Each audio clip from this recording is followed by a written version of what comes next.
ముఖ్యంగా యువమిత్రులు దిల్ రాజు గారు ఈ ప్రతిపాదన తెలంగాణ రాష్ట్ర ప్రభుత్వం దృష్టికి తీసుకురావడం జరిగింది. దీనికి సంబంధించి ఈనాడు ఇంత అద్భుతమైన కార్యక్రమాన్ని ఏర్పాటు చేసి ఈ కార్యక్రమానికి నాతో పాటు ఉప ముఖ్యమంత్రి వర్యులు మిత్రులు బట్టి విక్రమార్క గారు, మా మంత్రివర్యులు సినిమాటోగ్రఫీ శాఖ ప్రత్యేకంగా చూస్తున్న మిత్రులు కోమటిరెడ్డి వెంకటరెడ్డి గారిని, అదేవిధంగా మంత్రివర్యులు వాకిటి శ్రీహరి గారిని, మిత్రులు మధు యాస్కీ గారిని, రాజకీయ ప్రముఖులను, సినీ పరిశ్రమకు సంబంధించిన ప్రముఖులను అందరినీ కూడా ఈ ప్రత్యేకమైన కార్యక్రమానికి ఆహ్వానించి గతంలో ప్రారంభించిన ఒక మంచి సాంప్రదాయాన్ని కొనసాగించడానికి మీరందరూ సహకరించినందుకు మనస్ఫూర్తిగా తెలంగాణ రాష్ట్ర ప్రభుత్వం తరఫున అభినందనలు తెలియజేస్తున్నా. మిత్రులారా,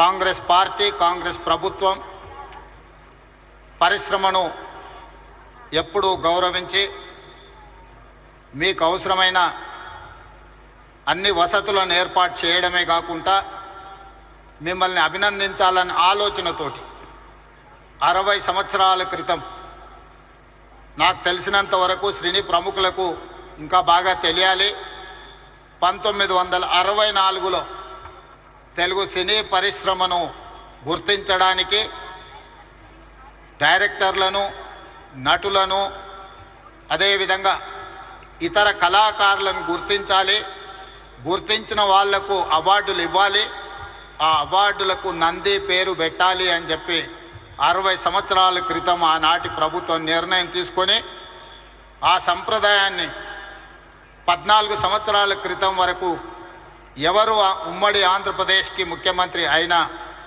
ఈ కార్యక్రమాలను నిర్వహించుకుంటూ వచ్చిండ్రు. మొట్టమొదటి నంది అవార్డు ఉత్తమ నటుడుగా డాక్టర్ అక్కినేని నాగేశ్వరరావు గారు తీసుకున్నారని, అలాంటి గొప్ప కళాకారుడికి ఆనాటి ప్రభుత్వం సముచితమైన గౌరవాన్ని ఇవ్వడాన్ని ఈరోజు మనందరం గుర్తు చేసుకోవాల్సిన అవసరం ఉన్నది.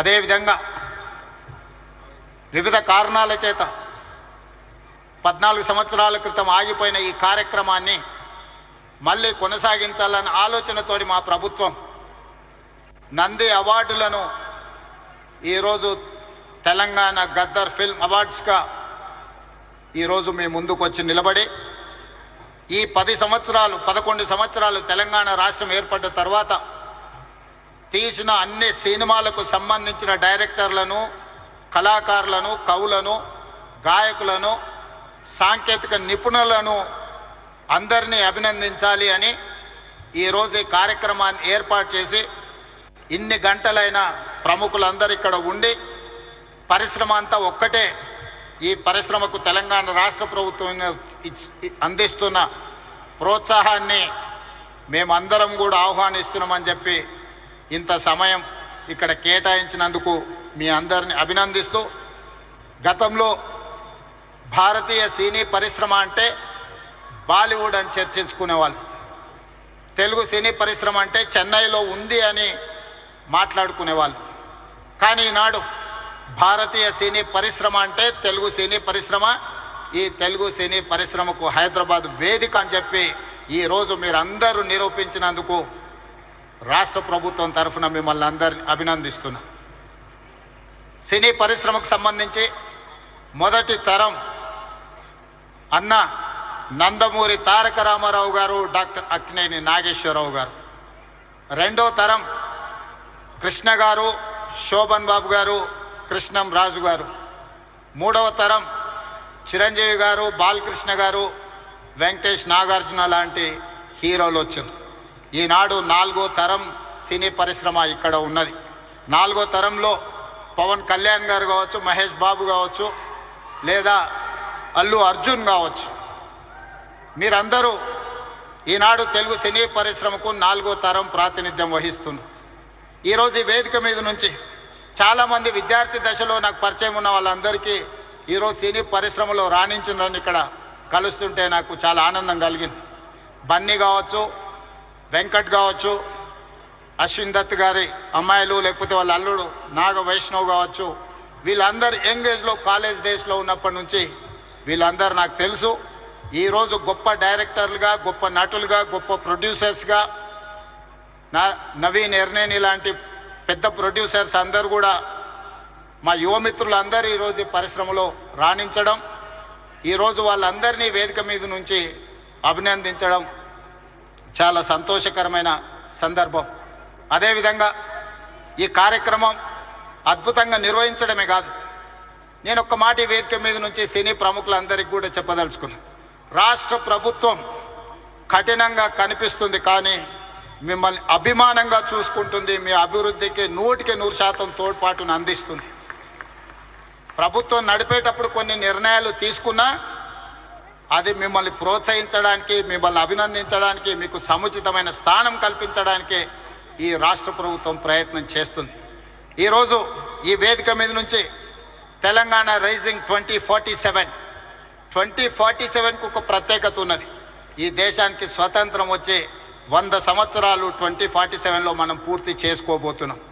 మరి స్వతంత్ర భారతదేశంలో 100 సంవత్సరాలు పూర్తి చేసుకుంటున్నప్పుడు మన దేశం ప్రపంచంలోనే ఒక అద్భుతమైన దేశంగా, మన దేశం ప్రపంచం ఎకానమీని శాసించే విధంగా మన దేశం అభివృద్ధి చెందాలి.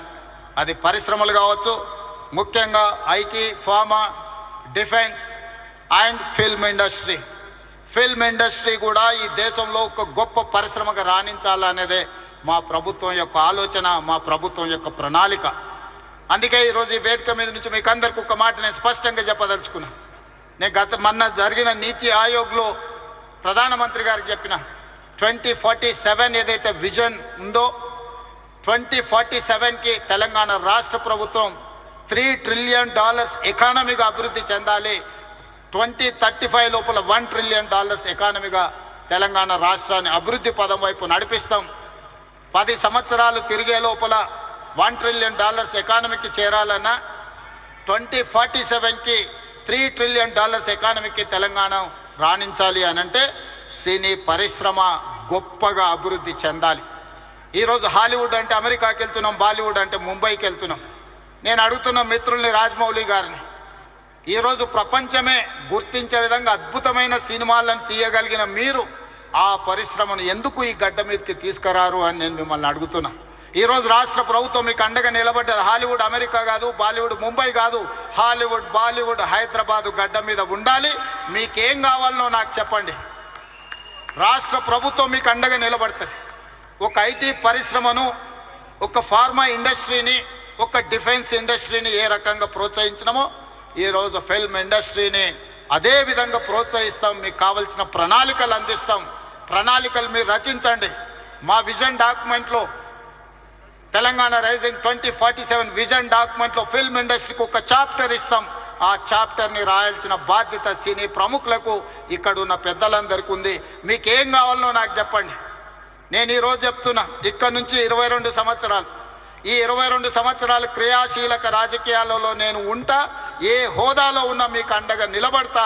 ఈ పరిశ్రమను అంతర్జాతీయంగా అభివృద్ధి చెందడానికి అవసరమైన అన్ని ప్రణాళికలను, అన్ని రకాల మిమ్మల్ని ప్రోత్సాహకాలను, మీకు అవసరమైన వసతులను ఏర్పాటు చేయడానికి తెలంగాణ రాష్ట్ర ప్రభుత్వం సిద్ధంగా ఉంది. ఈరోజు vision document Telangana means business. Telangana ఎవరైనా రావచ్చు, ఎవరైనా వ్యాపారం చేసుకోవచ్చు, ఎవరైనా వ్యాపారంలో రాణించవచ్చు. ప్రపంచ దేశాల నుంచి ఈరోజు ఫార్చ్యూన్ 500 కంపెనీస్లో 85 కంపెనీల ఫుట్ఫాల్స్ ఈరోజు తెలంగాణ రాష్ట్రంలో ఉన్నాయి. దేశంలో ఏ సిటీలో కూడా 500 ఫార్చ్యూన్ కంపెనీలలో 85 కంపెనీలు ఉన్న సిటీ హైదరాబాద్ సిటీ. ఈరోజు మెట్రోపాలిటన్ సిటీస్ చాలా సందర్భాలలో మాట్లాడుతుంటారు, బెంగళూరుతో పోటా, అమరావతితో పోటా, ముంబై, చెన్నై, లేకపోతే ఢిల్లీ అని. నేను చెప్పదలుచుకుని ఏవి నాకు పోటీ కాదు, వీళ్ళంతా మా సోదరులు. నా పోటీ న్యూయార్క్తోని, టోక్యోతోని, జపాన్తోని, సౌత్ కొరియాతోని, చైనాతోని పరిశ్రమలలో పోటీ పడదలుచుకున్నాను. అభివృద్ధిలో సౌత్ కొరియాతో పోటీ పడదలుచుకున్నాను. జపాన్లో టెక్నాలజీలో పోటీ పడదలుచుకున్నాను. ఇది మా విజన్ డాక్యుమెంట్. తెలంగాణ రైజింగ్ 2047 ఒక విజన్ డాక్యుమెంట్ తయారు చేస్తున్నాం. మా మిత్రుడు దిల్ రాజు గారికి నా సూచన, అందులో ఒక చాప్టర్ సినీ పరిశ్రమకు ఉన్నది. ఆ సినీ పరిశ్రమకు సంబంధించిన చాప్టర్ మీ ప్రముఖులందరూ కలిసి మీకు ఏం కావాలనో చెప్పండి. తెలంగాణ రాష్ట్ర ప్రభుత్వం మీకు అండగా నిలబడుతుంది. నా కళ్ళతోనే 2047 15th ఆగస్ట్ రోజు $3 trillion ఎకానమీని చూసినాక ఆ రోజు నేను రాజకీయంగా ఆ రోజు చాలా ఆనందంగా మళ్ళీ సినీ పరిశ్రమ వేదికను ఏర్పాటు చేసి నేను చెప్పింది ఇంతవరకు ఏది మిస్ కాలేదు. ఇంతవరకు నేను ఆలోచన చేసింది నేను సాధించాలనుకున్న దాంట్లో ఎందులో కూడా ఇంతవరకు నేను ఫెయిల్ కాలే. నా సక్సెస్ రేషియో 100%. అంతెందుకు, ఇక్కడ అశ్విందత్ గారు అమ్మాయి ఉంది. అమ్మాయి కాలేజ్ స్కూల్కి పోయేటప్పుడు నాకు బాగా తెలుసు. అమ్మాయితో నవ్వుతాను, నువ్వు రెడ్ల అమ్మాయిని పెళ్లి చేసుకుంటావమ్మా అని. సరిగ్గా రెడ్ల అబ్బాయిని పెళ్లి చేసుకొని ఇప్పుడు వేద మీదకి వచ్చింది. 20 years బ్యాకో 25 years బ్యాకో నేను చెప్పిన అమ్మాయికి నాకు తెలిసినంత వరకు. సో నేను ఒకసారి చెప్పినా అంటే 100% అది జరుగుతుంది. 2047కి $3 trillion ఎకానమీకి మనం చేరుకుంటాం. మీరు కష్టపడితే బాలీవుడ్, హాలీవుడ్ హైదరాబాద్కి వస్తుంది. దానికి సంబంధించి మా వైపు నుంచి సంపూర్ణమైన సహకారం ఉంటుంది. ఈరోజు గద్దరన్న అంటే ఒక చైతన్యం, గద్దరన్న అంటే ఒక విప్లవం, గద్దరన్న అంటే ఒక వేగు చుక్క. గద్దరన్న స్ఫూర్తితోనే ఈరోజు తెలంగాణ రాష్ట్రాన్ని మేము సాధించుకున్నాం. జయ జయ హే తెలంగాణ అందించిన అద్మశ్రీ, ఈరోజు జై బోలో తెలంగాణ అందించిన గద్దరన్న మాకందరికీ స్ఫూర్తి. అలాంటి స్ఫూర్తితోనే మేము పోరాటం చేసినాం. ఈ పోరాటం ప్రజల కోసమే, ప్రజలకు అవసరమైన సంక్షేమాన్ని, అభివృద్ధిని అందించడానికి నిత్యం వారిని స్ఫూర్తిగా తీసుకుంటాం. ఈరోజు తెలంగాణ గద్దర్ ఫిల్మ్ అవార్డ్స్ తీసుకున్న వాళ్ళందరినీ కూడా నేను మనస్ఫూర్తిగా అభినందిస్తున్నా. ఈ తెలంగాణ నిర్మాణంలో, ఈ తెలంగాణ అభివృద్ధిలో మీరందరూ భాగస్వాములు కావాలి. గతంలో ఏమైనా అంశాలు ఉన్నా వాటన్నిటిని పక్కన పెట్టండి. మనందరం కలిసికట్టుగా అభివృద్ధి పదం వైపు నడవాలి. మరొక్కసారి నందమూరి బాలకృష్ణ గారిని వారు ఒక మాట చెప్పింది నాకు చెప్పమని. కళ్ళతో చూసేది కళ, కళ్ళతో అభినయించేది కళ, కళ్ళు మూసుకొని కనేది కళ, కళ్ళు మూసుకున్న వాళ్ళను చైతన్యపరిచేది కళ అని చెప్పు అని వారు చెప్పిండ్రు. సో వారి బాలకృష్ణ గారి తరఫున మీకు అందరికీ చెప్తున్నా, ఖచ్చితంగా ఈ కళా చైతన్యమే ఈరోజు తెలంగాణ రాష్ట్రాన్ని అభివృద్ధి పదం వైపు నడిపించిన ఎంతో మందిని, ఈరోజు విప్లవాల వైపు నడిపించిన గద్దరన్న ఈరోజు అభివృద్ధి పదం వైపు నడిపించడానికి కూడా మనస్ఫూర్తిగా ఉండాలి. మనస్ఫూర్తిగా గద్దరన్న కుటుంబాన్ని ఈరోజు అభినందిస్తూ ఆ కుటుంబానికి కూడా రాష్ట్ర ప్రభుత్వం అండగా నిలబడుతుంది. చివరగా ఒక విజ్ఞప్తి మా ఉప ముఖ్యమంత్రి గారికి. హైదరాబాద్ పిల్లోడు రాహుల్ సిప్లీగంజ్ ఓల్డ్ సిటీ నుంచి అద్భుతంగా ఆస్కార్ అవార్డు వరకు రాణించారు. ఈ వేదిక మీద మా బట్టన్న ఏమి ఇచ్చినట్టు లేడు. తప్పకుండా అతన్ని అభినందించడానికి, అతన్ని కూడా ఏమైనా ఇవ్వడానికి రాష్ట్ర ప్రభుత్వానికి నేను విజ్ఞప్తి చేస్తున్నా, మా ఆర్థిక మంత్రి గారికి. సో రాహుల్ సిప్లీగంజ్ కూడా ఏదైనా అవార్డు ఏమి ఇవ్వగలరో మీరు ఇవ్వాల్సిందిగా కోరుకుంటూ మీ అందరి దగ్గర సెలవు తీసుకుంటున్న ధన్యవాదాలు మిత్రులారా.